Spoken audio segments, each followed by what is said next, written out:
नमस्कार, आपका स्वागत है। आप मुझे जानते हैं कि अभी हम लोग साहब के चरित्र, उनके व्यक्तित्व पर आदरणीय गांधी जी से चर्चा कर रहे हैं। ये चर्चा हमें उस मोड़ पर लेकर जाती है जहां पर हमें समझने का मौका मिलता है कि चरित्र में से जैसे कोई कैरेक्टर बाहर निकल कर आता है और वो अपने बारे में बताता है, उस तरह का एहसास हमें हो रहा है कि किताबों के अलावा हमें साहब को कुछ अलग जानने की इच्छा जो हमारे मन में थी वो उस वीडियो के माध्यम से पूरी होती दिख रही है। और ये मेरा प्रयास भी है कि साहब के बारे में हम जितना अधिक नॉलेज जान सके उतना हम कोशिश करें। यह हमारी जो कड़ी है ये सातवीं कड़ी है और ये आखिरी कड़ी है। और आखिरी कड़ी में कुछ लोगों ने कुछ प्रश्न भेजे हुए हैं, मैं उनके नाम से आपको मैं उनके प्रश्न सुना रहा हूँ। जो प्रश्न भेजे हैं वो आदरणीय धन्यवाद जी ने भेजा है। जो शुरू में मैंने लिखा है वो बहुत सुंदर लिखा है, तो मैं उसके बारे में पढ़कर आपको सुनाना चाहूंगा। नंबर जी लिखते हैं, आदरणीय नलिनी जी के चरणों में शत शत नमन। मैं बहुत ही धन्य हूँ कि डॉक्टर विवेक जी के चैतन्य प्रयासों से हमें आदरणीय नलिनी जी के द्वारा श्री साहब के उन पलों को स्मरण करने का सौभाग्य प्राप्त हुआ जिन पलों से अभी हम अछूते थे। मैं समस्त जयपुर के सभी प्रचारकों की ओर से माधवाश्रम के चैनल का धन्यवाद करता हूँ, जिसमें विशेषतः अपनी बार इस कार्यक्रम का विशेष आभार प्रकट करता हूँ, जो हम सभी प्रचारकों के लिए दिव्य ज्योति समान मार्गदर्शक है। नमन जी, बहुत बढ़िया लिखा आपने और इसके लिए मैं आपका बहुत बहुत धन्यवाद देता हूँ। बहुत सुंदर लिखा है और बहुत ही बढ़िया लिखा है। दिल को छू लेने वाला जो आपने शुरू में लिखा है ये बहुत ही सुंदर है, इसके लिए आपका बहुत बहुत धन्यवाद।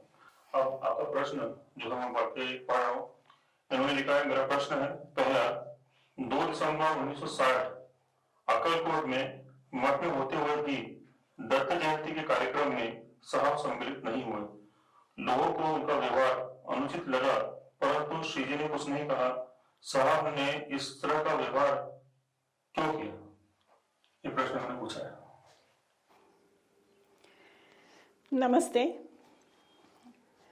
ये जो प्रश्न है इसका वैसे उत्तर देना बहुत कठिन है। इसलिए कठिन है कि 1960 में जब साहब लगातार सितंबर में भी गए, अक्टूबर नवंबर में भी गए, 2-3 बार लगातार वहाँ पे गए, वो समय जब साहब इस तरह से अक्कलकोट श्री जी से मिलने के लिए जा रहे थे तो वो एक अलग ही मानसिकता में थे।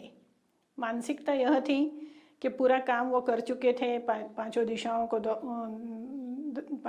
के दौरे हो चुके थे और उनको ऐसा लगा था कि अब नया काम जो प्रदेश में प्रत्येक व्यक्ति तक सत्य धर्म पहुंचाना है, इसमें उन्हें लगना है।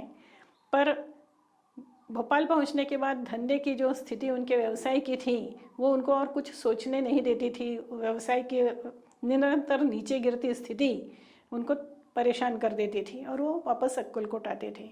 ऐसा ही उनका ये चौथा या 5वां दौरा था अक्कलकोट में और वो 4-5 दिन से वहाँ पे रुके हुए थे और वो श्री जी से जानना चाह रहे थे कि इस परिस्थिति का, ठीक है परिस्थिति आई, कोई बात नहीं है, ये कब तक रहेगी, इतना ही अगर पता चल जाए तो इस हिसाब से हम हमारी सारी व्यवस्था आगे की बना सकेंगे। और जिद थी साहब की कि मुझे कारण बताया जाए और कब तक ये बताया जाए। तो इसमें वो एक तरह से अनशन सा ही किए हुए थे। उसी में दत्त जयंती का प्रसंग आया और साहब ने जब दत्त जयंती का कार्यक्रम नीचे मठ में हो रहा था और वो ऊपर माड़ी पे बैठे हुए थे, तब उन्होंने उचित नहीं समझा नीचे जाना। जिस तरह का उनका मूड था, जिस तरह की मानसिकता में वो थे, तो उनको उत्सव में शामिल होने की मानसिकता उनकी कहीं से भी नहीं थी। वो नहीं गए। उनको बार बार 2-4 बार श्री जी की ओर से भी संदेश आया, माता जी की ओर से भी संदेश आया, पर वह नहीं गए। तो अभी स्वाभाविक रूप से अक्कलकोट गुरु मंदिर जो था वो दत्त स्थान है, स्वामी समर्थ को दत्तावतार ही माना जाता है। तो जिसका वो स्थान है और जहाँ का एक बहुत महत्वपूर्ण कार्यक्रम उस समय में संपन्न हो रहा था, उस समय में उसमें वहाँ रहते हुए शामिल न होना सारे ही लोगों को बुरा लगा होगा। 1-2 लोगों ने बाद में पत्र लिख करके अपनी नाराज़गी भी उस संदर्भ में जाहिर की, पर कोई भी उस समय में साहब की मनस्थिति को नहीं समझ सकता था। समझ सकते थे तो सिर्फ श्री जी ही समझ सकते थे। और इसलिए श्री जी ने उनको आप शामिल क्यों नहीं हुए ऐसा कुछ भी नहीं कहा। तो साहब का शामिल न होना, इसको समझने के लिए साहब की मनस्थिति को उस समय की समझना पड़ेगा, और वो अगर हमें समझ में आएगी तो ऐसा कुछ नहीं लगेगा। एक विद्रोही के जैसी भूमिका होती है ना, कि सब कुछ आपके मन के अनुसार होते हुए भी मैंने जैसा आपने कहा वैसा सारा करने के बाद ये जो परिस्थिति आई है, तो अब मैं इसमें से कैसे निकलूं, या मैं इसके लिए क्या करूं, या ये ऐसी ही रहने वाली है, या कुछ तो इस विषय में मुझे मार्गदर्शन प्राप्त हो, ऐसा साहब का आग्रह था। वही प्रसंग पे श्री जी ने उनको फिर गाणगापुर भेजा था, और जहाँ उनको फिर ये मन में विचार आया था कि ठीक है, जो वहाँ पर उन्होंने दीन दुखियों की स्थिति देखी कि मैं अभी इस स्थिति में नहीं हूँ, अभी मैं बहुत अच्छा हूँ श्री जी की कृपा से ही, ऐसा उनके मन में विचार आया था। तो वो कहीं उसको सही या गलत नहीं हम ठहरा सकते कि जो साहब ने किया वो सही था कि गलत था। मठ के नियमों के अनुसार देखा जाए तो गलत था, और साहब की मानसिकता की दृष्टि से देखा जाए तो बहुत सही था। इसलिए हम कौन होते हैं उसका सही और गलत का निर्णय है, हम उसके विषय में कुछ भी बोलने वाले। पर एक बात निश्चित है कि साहब तब तक ये इस स्थिति पर पहुंच चुके थे कि उन्हें मालूम था कि वो दत्त जयंती के समय जो जन्म का कार्यक्रम हो रहा है वहाँ नीचे नहीं आएंगे तो भगवान दत्तात्रेय नाराज नहीं होंगे। ये इसका तो उनको वो था कि इन बातों का उससे कोई संबंध नहीं है, और वो बहुत उनको जो करना था, उनको लोगों ने जैसे प्रश्न किया कि आप ऐसा क्यों कर रहे हैं, तो उन्होंने कहा कि मैं तो मदारी का बंदर हूँ, मेरे से पूछने के बजाय जाके मदारी से पूछो कि ये ऐसा क्यों कर रहा है, मुझे क्यों पूछते हो। तो इसलिए इस प्रश्न का उत्तर हम नहीं दे सकते हैं। उसके लिए तो साहब की उस मनस्थिति को समझने के लिए वो सारी कल्पना करनी पड़ेगी, अपने आप को उनकी जगह पे रखना पड़ेगा, उस सारी परिस्थिति को समझना पड़ेगा, तब साहब क्या कर रहे हैं समझ में आएगा। इनका दूसरा प्रश्न है, श्री जी के पत्रों की पुस्तक दिव्य संदेश 1976 में प्रकाशित हुई, अर्थात साहब के निर्वाण के पश्चात, फिर भी वही सारी विचारधारा साहब के लेखन और प्रवचन में झलकती है, ऐसा कैसे? 6 वर्ष तक साहब श्री जी के सानिध्य में रहे। श्री जी कुछ न कुछ विषयों पर हमेशा वार्तालाप करते रहे, साहब सुनते रहे। तो श्री जी वही सब बोला ना, उनकी जो विचारधारा है जो पत्रों में झलकती है, वही दूसरे शब्दों में और दूसरे प्रसंगों को निमित्त बना करके अलग अलग ढंग से वो चीज़ें साहब के सामने आती रहीं। इसलिए जो श्री जी का मत क्या है, श्री जी का विचार क्या है, श्री जी किसी चीज़ को कैसे सोचते हैं, किसके बारे में क्या चाहते हैं, ये सारी जो उनकी विचारधारा है ये तो साहब के सामने उन्होंने प्रकट की ही थी ना। इसलिए वो साहब ने कैसे जाने ये प्रश्न नहीं है, पर वो उसी को आधार बनाकर उसी से धर्म का प्रशिक्षण लेकर के साहब ने धर्म पाठ और सुख की खोज आदि पुस्तकें अपनी जो लिखी हैं, यज्ञ दान तप कर्म स्वाध्याय की व्याख्या की है, तो उसमें कहीं ना कहीं श्री जी का वो जो विचारधारा है उसकी झलक दिखाई देती है। और इसीलिए उनको उन पुस्तकों को पढ़ने की, उन पत्रों को पढ़ने की कोई आवश्यकता नहीं थी। वो पत्र पढ़े बगैर भी श्री जी का जो अपर स्वरूप है, श्री जी के बारे में जो जानकारी उन पत्रों के माध्यम से लोगों को होती है, वो सारी जानकारी, बल्कि मैं कहूँगी कि उसमें बहुत कम शब्दों में है, उससे कई गुना ज़्यादा साहब को जानकारी थी, और इसलिए वो सारा उसमें उनके साहित्य में झलक। साहब को कैसे लगा कि श्री जी अग्नि उपासना के पुनरुज्जीवन हेतु आए हैं?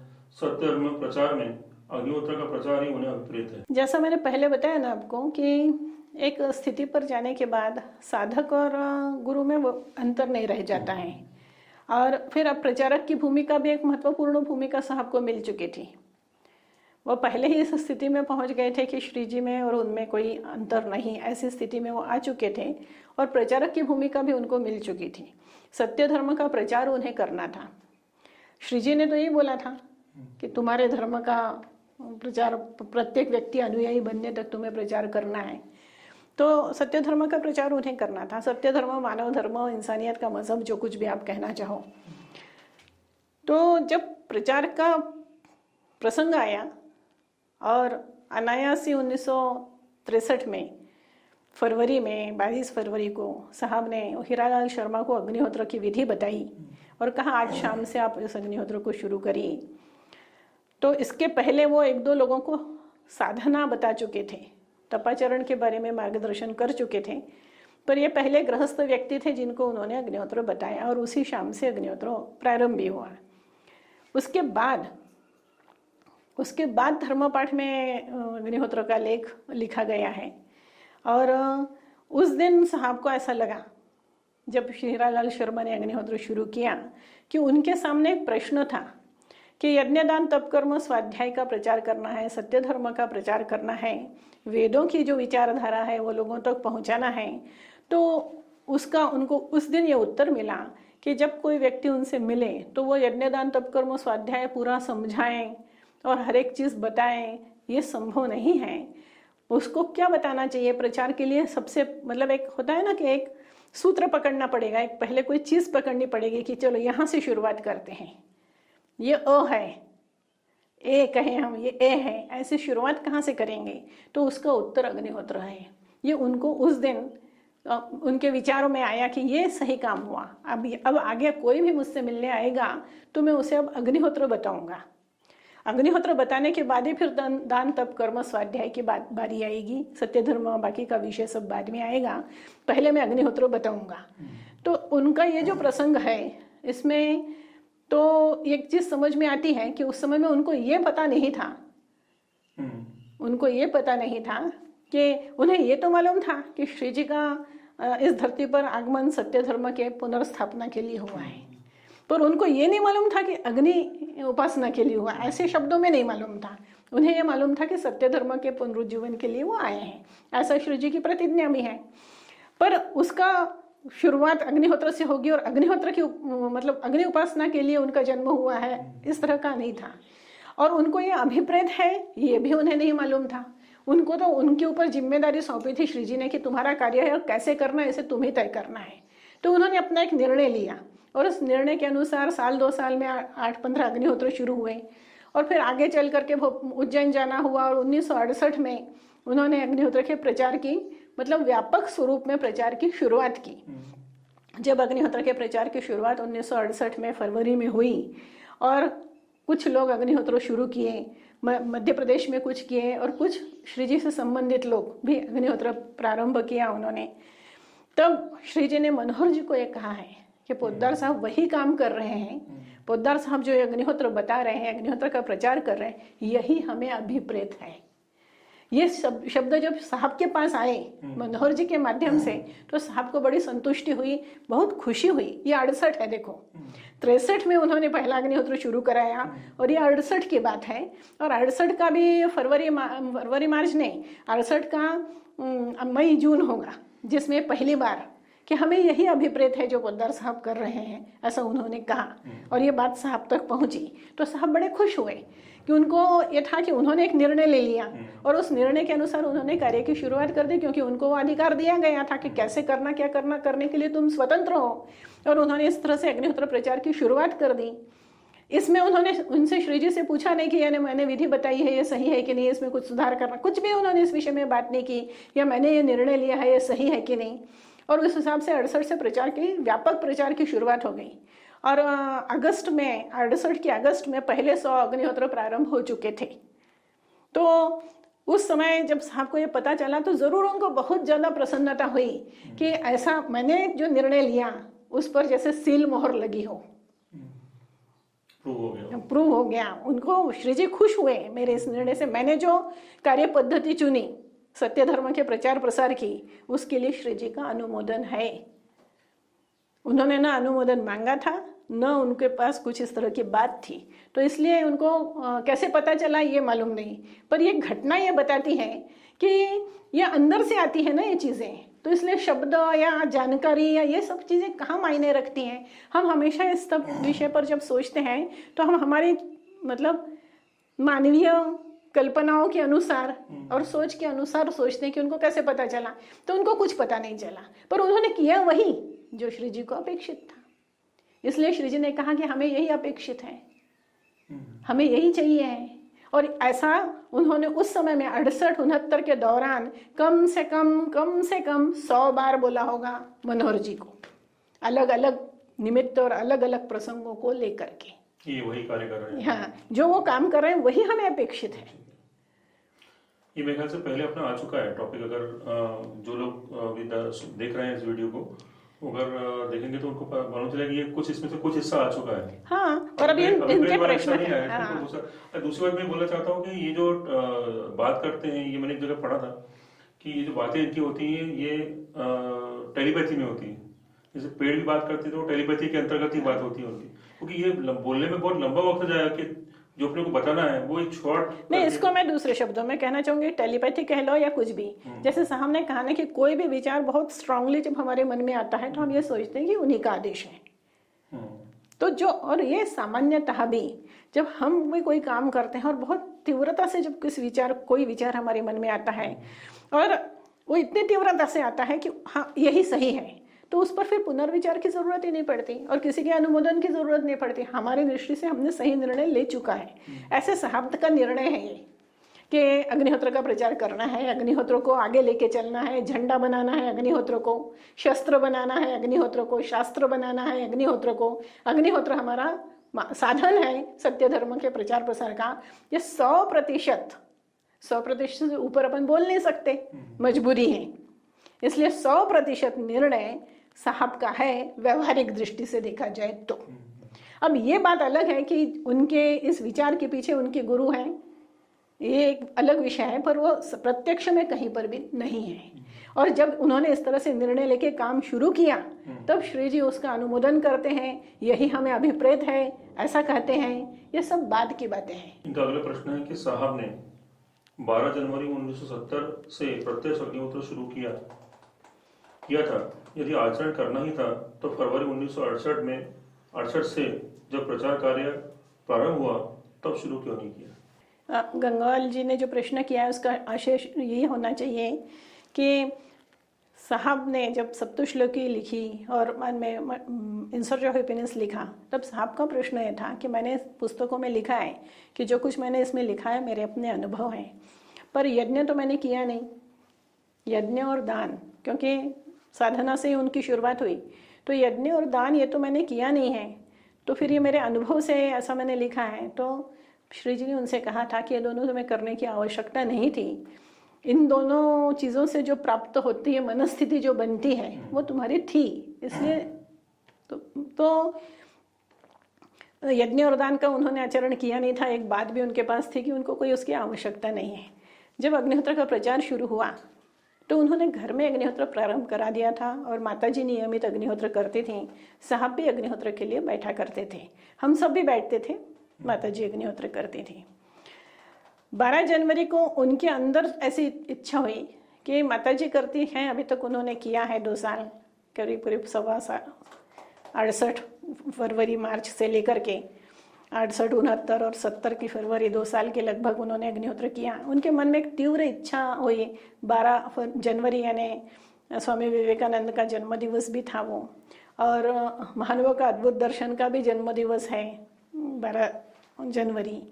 तो उनके मन में हुआ कि नहीं, खुद से करना चाहिए। जब हम लोगों को कहते हैं कि घर के कर्ता पुरुष ने करना है, ये हो ठीक है कि घर में हो रहा है और खुद करना ज़्यादा उपयुक्त होगा, ये सोच करके उन्होंने उसको किया। बाकी अग्निहोत्र बताने के लिए घर में अग्निहोत्र होना ज़रूरी है, तो अग्निहोत्र तो शुरू से ही हो गया था।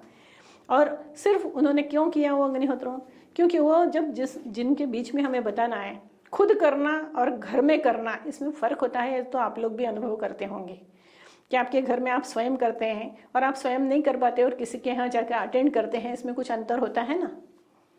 लगता तो है खुद करने में और कोई कर रहा है उसमें शामिल होने में।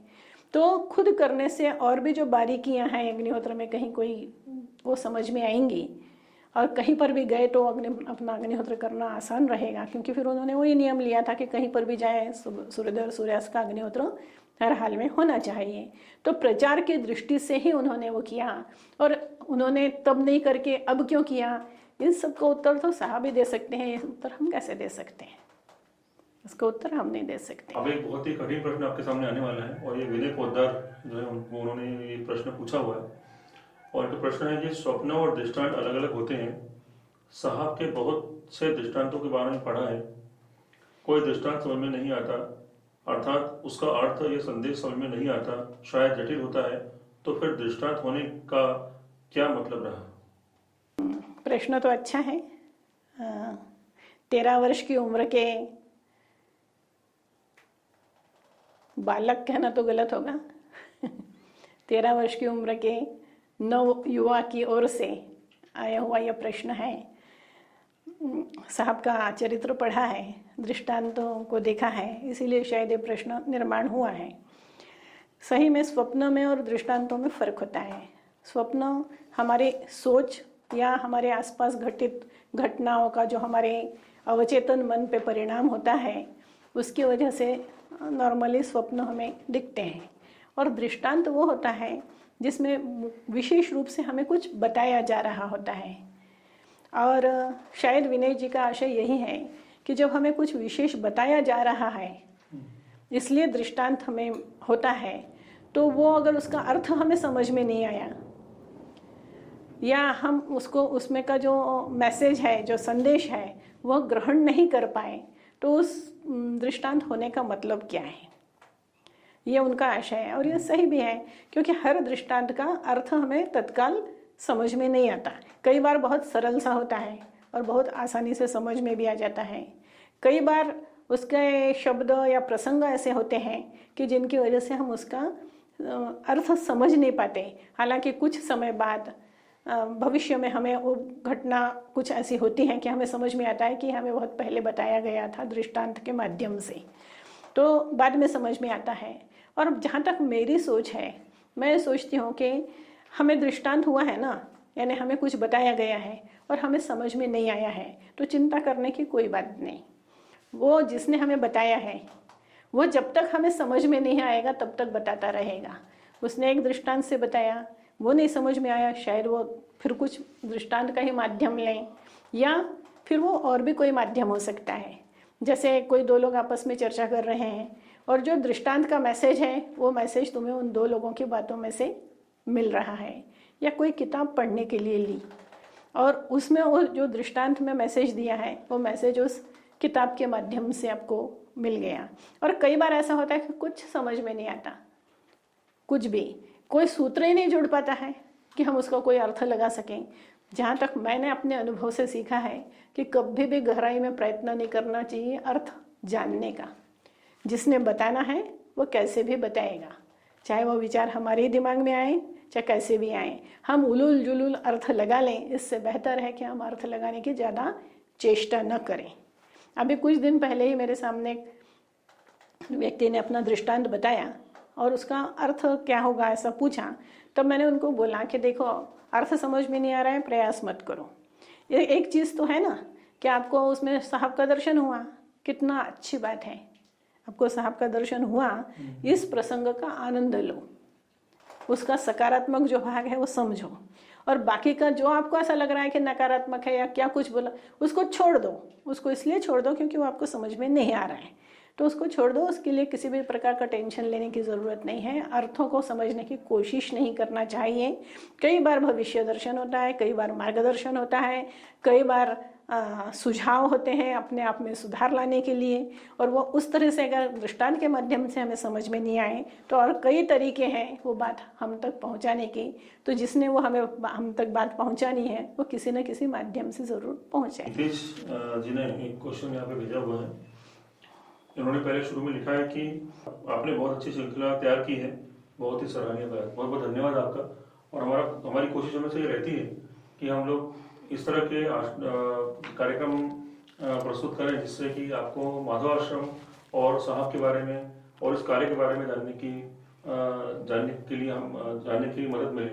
तो ये वीडियो जो आपने देखे हुए अभी तक, जो ये सातवीं श्रृंखला है, और अभी तक जितने वीडियो आपने देखे हैं, निश्चित ही उसमें साहब के बारे में आपको बहुत अधिक जानने की, बहुत अधिक आपकी जिज्ञासा जो है वो शांत हुई होगी। जो उन्होंने प्रश्न भेजा है वो मैं आपको पढ़ के सुना रहा हूँ। आदरणीय साहब एवं पैगंबर मोहम्मद साहब में बहुत समानता दिखती है, क्या ये दोनों एक ही हैं?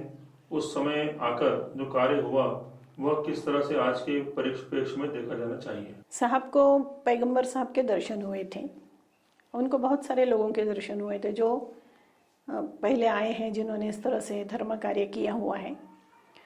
एक बार वो अपने इंदौर के अपनी माँ के घर में देवघर जो उनका था वहाँ बैठ के ध्यान कर रहे थे, तो जहाँ भगवान की मूर्तियाँ रखी हुई हैं वो सब गायब हो गया, पूरा काला हो गया, और उसमें एक पूरे फुल साइज के व्यक्ति बैठे दिखे काले कपड़ों में। बहुत ही सुंदर व्यक्तित्व था। और बहुत देर तक जब साहब ध्यान के लिए बैठे थे तो लंबे समय तक वो व्यक्ति उनके सामने उपस्थित रहे। उन्होंने आके अपने सेक्रेटरी अंसारी जी को, कमर अंसारी जी को दृष्टांत बताया। कमर अंसारी जी ने सारा सुनने के बाद ये कहा था कि आपको मोहम्मद साहब के दर्शन हुए हैं, पैगंबर मोहम्मद साहब के। और उन्होंने फिर वो कुरान ला करके उनका पूरा जो व्यक्ति चित्र है शब्दों में गढ़ा हुआ वो सारा सुनाया था। इसके बाद भी साहब को 1962 में भी 61-62 के दौरान कुछ दिनों तक नियमित, कभी कुछ प्रसंग पे लगातार 1 महीना कहना चाहिए, मोहम्मद साहब से संबंधित कुछ न कुछ स्वप्न दृष्टांत हुआ करते थे। उसमें एक में तो आयशा बेगम और मोहम्मद साहब दोनों थे, और उन्होंने एक सराय में ले गए साहब को, और आयशा बेगम कह रही हैं कि आप इनको बताइए, कि पोद्दार साहब के लिए कह रही हैं पैगंबर साहब से कि आप इनको बताइए कि आप ये कैसे ऊपर से नीचे तक सोने से मढ़े हुए हैं। और फिर पूरी रात पैगंबर साहब कुछ बता रहे हैं और साहब सुन रहे हैं। बहुत सारे प्रसंग हैं। फिर साहब ने कुरान भी पढ़ी, उनका चरित्र भी पढ़ा, और साहब को उनकी कार्य पद्धति बहुत अच्छी लगी। और इसीलिए जैसे साहब उनके कार्य पद्धति से प्रभावित थे, और वैसे भी साहब व्यक्ति पूजा के खिलाफ ही थे, तो इसलिए उन्होंने तय किया था कि उनका कहीं फ़ोटो नहीं होना चाहिए। अगर श्री जी आग्रह नहीं करते तो आज साहब का एक भी फ़ोटो हमारे पास नहीं होता। महानुभा का अद्भुत दर्शन के समय जो फ़ोटो छपा है, वो फ़ोटो वहाँ उस किताब में छापने के लिए और निकालने के लिए मनोहर जी को बहुत सारी मिन्नतें करनी पड़ी साहब की। क्योंकि साहब कहते थे कि क्या होता है कि फ़ोटो या कई चीज़ें लेकर के लोग फिर वो एक व्यक्ति पूजा शुरू कर देते हैं, और वो सारा तमाशा बन जाता है, और व्यक्ति महत्वपूर्ण नहीं होता। महत्वपूर्ण उसने बताया हुआ संदेश होता है, उसका विचार होता है, वो अजर अमर होता है वो विचार, और व्यक्ति मर्त्य है। तो जो चीज़ नष्ट होने वाली है उसको पूछते रहने के बजाय जो चीज़ पीढ़ियों से हमें उन्नति का मार्ग दिखाती है, जो विचार है, जो हमारे लिए सर्च लाइट है, उसको महत्व देना चाहिए। तो मोहम्मद साहब से साहब उनके जीवन से बड़े प्रभावित थे, और उनका जो कष्टों का समय था साहब का, उसमें उनके लिए दिलासा मोहम्मद साहब का चरित्र था कि वो भी एक इतना व्यापारी और अच्छे संपन्न घराने का व्यक्ति किस तरह से धर्म प्रचार के लिए अपने आप को उसने मिटा दिया। तो साहब को उससे दिलासा ही मिलता था। वो कौन थे साहब अपने पूर्व इसमें, ये तो मैं नहीं जानती। ये ज़रूर जानती हूँ कि श्री जी ने कहा है कि ये काम आपने पहले भी किया है और अनेक बार किया है, यानी धर्म पुनर्स्थापना का काम। और साहब ऐसा कहते थे कि इसके पहले हमारे पूर्ववर्ती जितने भी लोग आए हैं, इन्होंने धर्म पुनर्स्थापना का काम किया है। जैसे गीता में भी कहा गया है कि जब जब धर्म की हानि होती है तब मैं आता हूँ। पर अभी तक जितने जो लोग आए, इन्होंने धर्म को, जो धर्म था उसको पुनर्स्थापित किया है। पर हम जो काम करने के लिए आए हैं तो धर्म शून्य है, मृत प्राय। धर्म की स्थिति क्या है? मृत प्राय, मतलब कहीं बची हुई जान है जो ढूंढने से दिखती नहीं है, दिखने को शव ही दिखाई देता है, मृत व्यक्ति दिखाई देता है। ऐसा धर्म की स्थिति है। तो हम धर्म के पुनर्स्थापना के लिए आए हैं, सुधार के लिए नहीं आए हैं। बाकी के लोगों ने थोड़ा थोड़ा कुछ न कुछ परिवर्तन किया और वस्तु समय के अनुसार कोई चीज़ें उसमें बताई, और हमें मूल रूप से जो धर्म है इसको फिर से स्थापित करना है। और इसको फिर से स्थापित करना है तो ये काम कठिन है। पर चूंकि साहब को श्री जी ने कहा था कि ये काम आपने पहले भी किया है और अनेक बार किया है, तो वो किस किस रूप में आए, कब कब आए, ये तो हमें मालूम नहीं। पर यह साहब का ये जो काम था ये पहली बार का नहीं था कि धर्म को फिर से स्थापित करना है अपने मूल स्वरूप में, सत्य धर्म की स्थापना। ये काम इन्होंने पहले भी किया है, तो वो पैगंबर रूप में किया है या उसके पहले और किसी रूप में किया तो हो गई, क्योंकि आज तक गिनती के तो पैगंबर आए हैं, गिनती के इस तरह के लोग आए हैं जिन्होंने दुनिया में इस तरह की क्रांति लाई है। और साहब एक बहुत बड़ी क्रांति लेकर के ही इस दुनिया में आए करने के लिए, तो उसका स्वरूप तो कहीं ना कहीं होगा। वो क्या होगा, कौन थे, क्या था, ये तो अपन कुछ बोल नहीं सकते हैं। पर हाँ, जो भी धर्म अपन आज देखते हैं, जो कुछ मोहम्मद साहब ने बताया, क्या वह आज का इस्लाम है? जो गीता में बताया वो क्या आज हिंदू धर्म है? आज का साहब ने खुद ऐसा वर्णन किया है, साहब की जो पुस्तक है मठ मंदिर मस्जिद गुरुद्वारा, उसमें उन्होंने क्या कहा है कि जितने भी ये जो धर्म है आज, ये सारे शक्ति विहीन हो चुके हैं, क्योंकि ये कोई भी उनके जो जिन्होंने इन धर्मों की स्थापना की उनके विचारों के अनुसार नहीं चल रहे हैं। ये आज धर्म के ठेकेदारों के अनुसार चल रहे हैं। बनाए हुए नियम, लादे गए नियम और नियमों को पालन करना धर्म कहा जाता है, जबकि लादे हुए नियमों का पालन कभी भी धर्म नहीं होता। और इसीलिए ये होता है कि जो धर्म में बंधा होता है वो कहीं नहीं पहुंच पाता, पर जो धर्म से शुरू करता है, धर्म आचरण से शुरू करता है, और प्रत्येक जो व्यक्ति है, आप किसी भी संप्रदाय में कोई व्यक्ति अगर है और वो संप्रदाय का जो ज्ञान है उस ज्ञान का संपूर्णता से आचरण करेगा तो संप्रदाय से बाहर निकल जाएगा। ये उसकी पहचान है कि उसने जो धर्म है उसका सही ढंग से पालन किया, उस संप्रदाय का बताए हुए धर्म का पालन करने का मतलब है कि वो उस संप्रदाय से बाहर हो जाएगा, क्योंकि बाहर व्यापकता है और सारे संप्रदाय संकुचित हैं, संकुचित स्वरूप में, चाहे हिंदू हो, चाहे मुसलमान हो, चाहे ईसाई हो, चाहे यहूदी हो, चाहे बहाई हो, कोई भी हो, वो सब संकुचित हो जाता है। एक तरह का प्रकार, ये ऐसे करना पड़ेगा, वो वैसे करना। भगवान को याद करना हम कैसे भी याद कर सकते हैं, हम हाथ जोड़ करके भी कर सकते हैं, हम ईश्वर को ऐसे भी याद कर सकते हैं, और कोई प्रकार होगा तो उस तरह से भी याद कर सकते हैं। कुछ हाथ से हालचाल न करते हुए भी हम ईश्वर को याद कर सकते हैं। याद करना हमारी आवश्यकता है, हम करें। इसी पद्धति से करोगे तो ईश्वर को याद करना है। अगर ऐसा कहा जाए तो वो संप्रदाय हो जाता है, और कोई भी संप्रदाय मनुष्य को उसका लक्ष्य तक नहीं पहुंचा सकता। संप्रदाय से बाहर निकल कर ही आदमी कहीं पहुंच सकता है। तो आज के परिप्रेक्ष्य में क्या बताया जाए, यही बता सकते हैं कि साहब ने काम पहले भी किया है तो हो सकता है और भी बहुत सारे स्वरूपों में वो कब कब आए, क्या किया। हम तो आज जिस स्वरूप में सामने आए हमारे, हमें उससे मतलब है। मैं यहाँ एक प्रसंग कहना चाहती हूँ कि एक बार मैं अक्कलकोट में थी और कोई व्यक्ति आए थे, उनको श्री जी कुछ बता रहे थे। उस व्यक्ति ने मेरे साथ जो गए थे उनको ये बोला कि श्री जी ने बताया कि कृष्ण ने जिस वो पांचजन्य का उपयोग किया था महाभारत के युद्ध में, वह पांचजन्य हमारे पास हमारे देवघर में रखा हुआ है। और उस व्यक्ति को उन्होंने दिखाया और बताया किसके पास से कहाँ तक कैसे कैसे गया और गुजरात की किसी जगह से कैसे उनके पास आया। तो वो मेरे साथ वाले व्यक्ति बोले कि चलो अपन कल चलेंगे और श्री जी से कहेंगे कि हमें वो पांचजन्य दिखाओ। मैंने कहा मेरा कोई इंटरेस्ट नहीं वो पांचजन्य देखने में। 5000 साल पुराना पांचजन्य देखने के बजाय मैं तो आज वर्तमान का पांचजन्य देख रही हूँ ना, और वो अग्निहोत्र है जो साहब ने फूका है।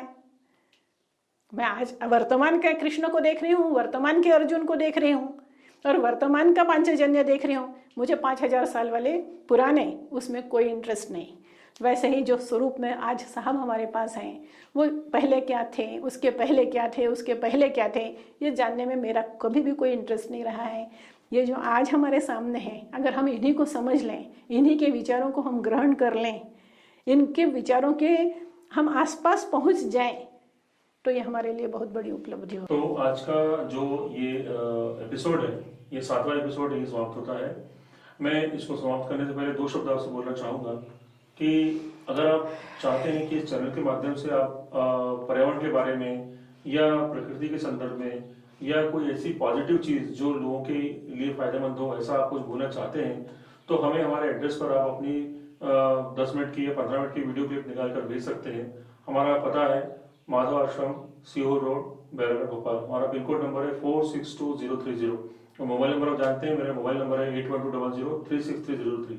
ये ध्यान रखिएगा कि अपनी क्लिप को आप कहीं भी ईमेल से या फिर व्हाट्सएप के थ्रू मत भिजवाइएगा, उसकी क्वालिटी घट जाती है। मुझे मेरे एड्रेस पर भिजवाइएगा अगर आप इस चैनल के माध्यम से कुछ बोलना चाहते हैं। तो दूसरा मैं आपसे ये कहना चाहूँगा कि इस सीरीज के माध्यम से जहाँ तक मुझे लगता है कि साहब के बारे में बहुत कुछ हमें आदरणीय अनिल से जानने को मिला, सुनने को मिला और समझने को मिला कि साहब आखिर क्या थे। ये किताबों को पढ़ के समझना, बार बार पढ़े तो भी वो चीज़ नहीं आ पाती जो चीज़ किसी के अनुभव के द्वारा हमें शेयर होती। तो इसी तरह से आगे और भी अच्छे टॉपिक पर हम लोग पुनः एक सीरीज आप लोगों के सामने निकालेंगे। हम सभी जानते हैं कि भाई लॉकडाउन चल रहा है और इस लॉकडाउन के दौरान जितना हम अपने धर्म से, हम सत्य धर्म से परिचित हो पाए उतना हमारे लिए बहुत बेटर होगा। तो इसी के साथ मैं आप लोगों से आगे चाहूँगा। आपका बहुत बहुत धन्यवाद। नमस्कार।